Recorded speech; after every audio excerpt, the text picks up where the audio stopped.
Namaste everyone. In today's video, we're going to focus on Muni Patanjali's Yoga Sutra 4.33. Now, in this particular Yoga Sutra, Muni Patanjali is helping us to understand the difference between Kshana and Krama, which are the two key elements of time. Now, this difference becomes pretty obvious to a yogi or a yoga sadhak who is in the Dharma Megha Samadhi or has accomplished that level of Samadhi. So let's take a good look at this sutra, start breaking it up word by word and understanding what makes this so special and why is this an essential understanding of time that a yoga sadhak needs to have. So the sutra itself goes, Kshana Pratiyogi Parinama Paranta Nirgrahya Kramaha. So this is the sutra itself. Now let's go through each of the words and the meanings and try to see what exactly it stands for. So the very first one is Kshana, and Kshana is standing for an instant or a moment of time. So it's the smallest unit of time possible, and usually we might think, oh, maybe that means like a second or a millisecond, but literally it means this moment, which is so hard to quantify, but that is what Kshana is talking about. Then coming to the next word, we have Pratiyogi. So Pratiyogi is a pretty interesting word because it's made of two important words. The first being Prati, which means opposite or different, and the yogi, which means a cooperator. So here it's kind of telling us that it's a pair of opposites that comes together. Very often in the car we have the brake and the accelerator, which are necessary opposites, right? So Pratiyogi is the same thing. It's necessary opposites, pair of opposites that always go together. Then the next word over here is Parinama, which means transformation or change. And the word after that is Aparanta.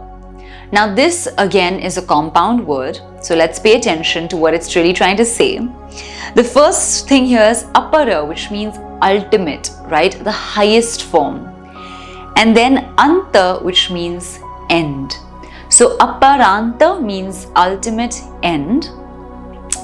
Then comes the next one, which is Nirgrahya.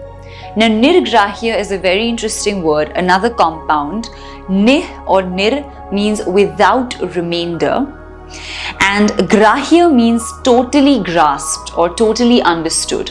So, Nirgrahya means something which has been totally comprehended or totally understood. And the final word is Kram. And Kram means sequentiality or a sequence of events or a sequence of things. So now that we know the meanings of each of the different words, let's start to go even deeper within this and understand what the sutra is trying to tell us. Alright, so essentially what we're being told is that Krama, which is the sequentiality of many kshanas, is the necessary counter or the necessary opposite of Kshana. And we are in the illusion normally that there's a very long sequentiality of time, which leads us to believe in the concept of Kala or time being as one flowy continuous unit. But what is being said here is that person who enters into Dharma Megha Samadhi and has had all these realizations has totally grasped the difference between Krama and Kshana and how they are counter and literally necessary opposites that go together. So in short, we can say that a person that reaches a Dharma Megha Samadhi automatically sees that actually everything is made up of multiple small moments or kshanas, and in reality one single kshana can be experienced so well, but because we live in an illusion, we don't feel the presence of one moment, of one kshana. So this is often being compared to just the way when we look at a fan, right? We're looking at the multiple elements of the fan moving, and we can't see that there may be three different ones. We just are seeing a dynamic motion. That's similar to what is happening with the concept of time. We're looking at the continuous dynamic motion or the movement of time, and we are not understanding that there are multiple elements, moments that are actually very easy to look at, to understand, And we're not understanding that because it's so quick moving, it's so dynamic that we don't have the capacity. Our consciousness principle may not have the capacity to grasp that reality. Now, why does it become available to someone who is in Dharma Megha Samadhi?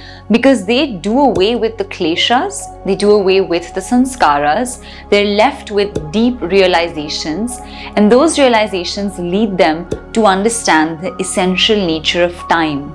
And it's only through this understanding that one can leave and move away from samsara, when we realize that actually time is not as one long single unit as we see it. It's actually made up of multiple singular moments, and those moments itself can be literally captured. Similarly, in fact, the camera works on that principle. It knows that moments can be captured. That's how we have a photograph.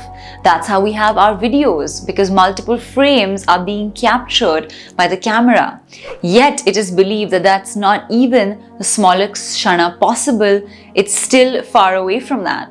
So can you just imagine what an actual kshana is consisting of, and how small, minute it could be, and what it means when a yoga sadhak can perceive the kshana. And once he or she can perceive a kshana, clearly they know that krama is a slight bit of an illusion. It's a necessary counter opposite to the concept of kshana. So krama and kshana, just like the accelerator and the brake.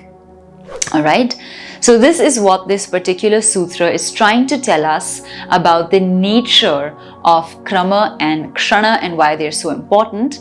Now, further, it's really necessary to understand that the yoga sadhak by this point is pretty detached as well. And because of the detachment, again, is not attached to his or her previous concepts of time, which we've been taught in school, etc. And because he has dropped away all those attachments, this new realization of kshana and krama, etc. easily fits into that person's understanding, because they're no longer attached to whatever they had studied previously. They're open to the knowledge that the viveka khyati and the realizations of the dharma megha samadhi are providing. So this is, in short, what this Sutra 4.33 is trying to tell us. I hope you've been able to get an overall gist of the Sutra. Of course, as always, this is just the tip of the iceberg. If you'd like to study even more in detail and understand these sutras better, please do consider joining our classes, courses, or workshops, where we go into it in much more depth and much more detail. Now, we'd love for you to leave a thumbs up on this video if you enjoyed it. Drop your comments in the comment section below. Don't forget to share this video and also subscribe to our channel by hitting the subscribe button and the bell icon on the side so you get notified every time we release a new video. Now, we'd love to see you in the next one. Until then, take care, keep practicing, and we're going to see you very soon. Namaste.